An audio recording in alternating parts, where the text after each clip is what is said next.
বন্ধুরা, আশা করি সবাই ভালো আছেন। মাইক্রোসফট এক্সেলের টুডে ফাংশন ব্যবহার করে ওয়ার্কশিটের মধ্যে কিভাবে ডেটকে অটো টাইপ করবেন বা ডেটকে অটো ইনপুট করবেন এবং অটো আপডেট হবে তা এই ভিডিওর মাধ্যমে দেখানো হবে। ভিডিওটি সম্পূর্ণ দেখবেন। যারা এই চ্যানেলে নতুন আছেন অবশ্যই সাবস্ক্রাইব করে রাখবেন আর পাশে থাকা বেল আইকনটি বাজিয়ে দিবেন পরবর্তী ভিডিও যেন মিস না হয়। চলুন কম্পিউটার স্ক্রিনে এখানে টুডে ফাংশন ইউজ করে কিভাবে অটো ডেট ইনপুট করা যায় তা আমরা দেখি। মেথড 1, আমরা টুডে ফাংশনটা দুইভাবে ইউজ করতে পারবো। মেথড 1 মানে টাইপিং ফর্মুলা টাইপ করার মাধ্যমে। চলুন আমরা G5-এ যাই, তাহলে আমরা ফর্মুলা টাইপ করব টুডে। তাহলে ফর্মুলা টাইপ করার আগে সবসময় কি দিতে হয়? ইকুয়াল টু আমরা লিখি ইকুয়াল টু TUDAY টুডে, তারপরে ফার্স্ট ব্র্যাকেট দিব। অন্য ফর্মুলাতে কিছু কন্ডিশন বা আর্গুমেন্ট থাকে, কিন্তু টুডে ফাংশনে কোনো আর্গুমেন্ট নেই, শুধু ব্র্যাকেট এন্টার। এই দেখেন কারেন্ট ডেট চলে আসছে, আজকের ডেট 6 জানুয়ারি 2021। এটা ডেট ফরম্যাট 1। তারপরে H5-এ দেই। ডেট ফরম্যাট 2-তে আমরা দেখি কেমন আসে। Equal to TUDAY today, bracket.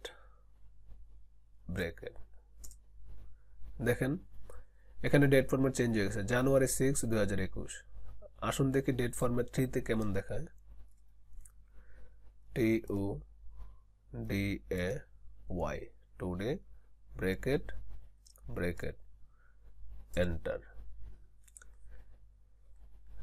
Date format 1, date format 2 এবং ডেট ফরম্যাট 3-র মধ্যে মানে ডিসপ্লেগত পার্থক্য দেখা যাচ্ছে। আপনারা এটা ফরম্যাট সেল থেকে ডেট ফরম্যাট চেঞ্জ করে সুবিধা মতো ডিসপ্লেটা নিয়ে নিতে পারবেন। এইগুলো মেথড 1। এই মেথড 1 মানে ফর্মুলা টাইপ করে যদি আপনি টুডে ফাংশন ইনপুট করেন তাহলে ডেটটা অটো আপডেট হইতে থাকবে এবং আগামীকাল, পরশুদিন বা তার পরের দিন বা যে কোনো দিন আপনি যখন ফাইলটা ওপেন করবেন তখন ওই দিনকার ডেটটা দেখাবে, মানে ডেট অটো আপডেট হবে। চলুন মেথড 2-তে বাই শর্টকাট কি। আচ্ছা, ডেট ফরম্যাট 1-এ আমরা দেখি শর্টকাট কি হবে, কন্ট্রোল সেমিকোলন এন্টার। দেখেন রেজাল্ট একই আসবে। Date format 1, date format 2, control semicolon enter. আসুন দেখি date format 3, control semicolon enter. Method 2 এবং মেথড 1-এর মধ্যে একটা বেসিক পার্থক্য, দুই ফরম্যাটেই রেজাল্ট আসবে, ডেট কারেন্ট ডেটটা আসবে, বাট মেথড 1-এ যদি আপনি ফর্মুলাটা ইউজ করেন তাহলে ডেটটা অটো আপডেট হবে। আর মেথড 2-তে যদি আপনি টুডে ফাংশনটা ইউজ করেন তাহলে নট অটো আপডেট, মানে আগামীকাল বা পরশু বা যে কোনো দিন নেক্সট পরবর্তীতে যদি ফাইলটি ওপেন করেন তাহলে ডেটটা আজকে যা আছে তাই থেকে যাবে, আপডেট হবে না।